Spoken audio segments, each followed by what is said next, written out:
Sa Batangas naman, muling umarangkada ang Walk of Shame sa Tanawan na may temang June Bride and Groom. Sa kabila ng ilang batikos, may positibo raw epekto ang nasabing parada para sa probinsya. Umaksyon si Romel Lopez. Bitbit ang mga bulaklak, pumurada, mga inihinalang tulak at user ng droga sa Tanawan City, Batangas kahapon. Kung noong nakaraang buwan, Flores de Mayo ang tema ng Walk of Shame, June Bride and Groom naman ang pakulo ngayon. Sabi ni Tanawan Mayor Antonio Halili, magpapatuloy ito hanggat hindi natututo mga pasaway sa lugar.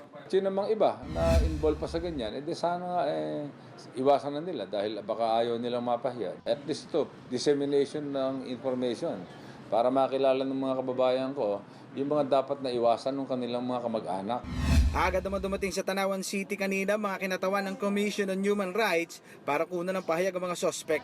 Pero tumanggi sila magbigay ng komento sa issue. Ang isa naman sa pinaradang sospek dumepensa.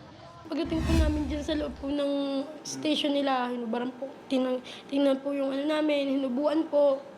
Tapos yun nga pong isa po, pa po siya na kung gusto mo para makalabas ka, pagalaw ka, sumama ka sa akin. Mayor, wala po kaming ginawa. Ba't po ginawa po ng mga tao niyo yun sa amin? Gate naman ni Mayor, di sila nagkulang sa mga paalala na tigilan ng mga masamang gawain sa lungsod. Na may effort tayo para mapakiusapan yung ating mga kababayan. Dialogue yan, once a week. Pinapatawag natin yung mga suspected na involved. Hirit pa ng alkalde, mabuti na raw ang pagparada sa kanila ng buhay sa halip na matulad sa ibang nahuhuling sospek. Ganyan na lang, parada. Para hindi na sila madamay. Pagpasok ng administration ni Mayor Digong, iniiwas ko na sa ganun yung aking mga kababayan dito.